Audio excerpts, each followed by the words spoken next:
Come back to my channel.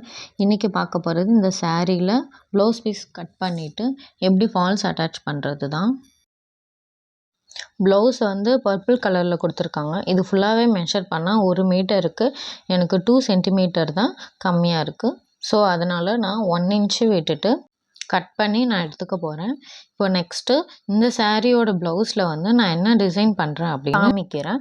So இப்போ next சாரியோட ஃபினிஷிங்கில் last பார்ட்டில் என்ன பண்ணுறோன்னா பேக் சைட் திருப்பி 1/4 இன்ச்சு ஒரு ஃபோல்டும் அகெயின் 1/4 இன்ச்சு இன்னொரு ஃபோல்டும் பண்ணி ஸ்டிச் பண்ணிக்கலாம்.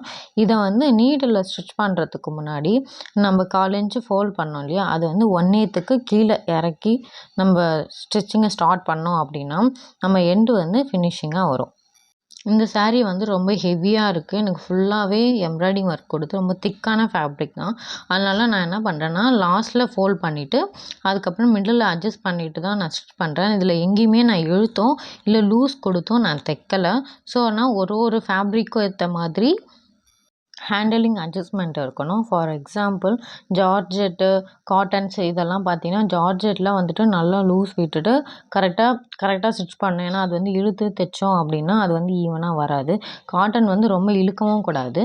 ஸோ அதுக்கேற்ற மாதிரி ஸ்டிச் பண்ணோம். இப்போ இந்த சாரியோட எண்டு வந்துச்சு. இப்போ இந்த எண்டில் பார்த்தீங்க அப்படின்னா நான் ஃபஸ்ட்டு எண்டில் ஒரு ஃபோல்டு பண்ணிக்கிறேன். மறுபடியும் ஒரு 1/4 இன்ச்சுக்கு ஃபோல்ட் பண்ணுறோம். டபுள் ஃபோல்டு இல்லையா, ஸோ ஃபோல்ட் பண்ணிவிட்டு அந்த எண்டை டைட்டாக பிடிச்சிட்டு மிடில்லலாம் அட்ஜஸ்ட்மெண்ட் பண்ணிவிட்டு கொஞ்சம் கொஞ்சமாக ஸ்டிச் பண்ணிவிட்டு வந்துட்டு எடுத்துட்டோம் அப்படின்னா நமக்கு 2 பார்ட்டுமே ஈவனாக கிடச்சிரும். நெக்ஸ்ட் வீடியோவில் மீட் பண்ணலாம். பாய்.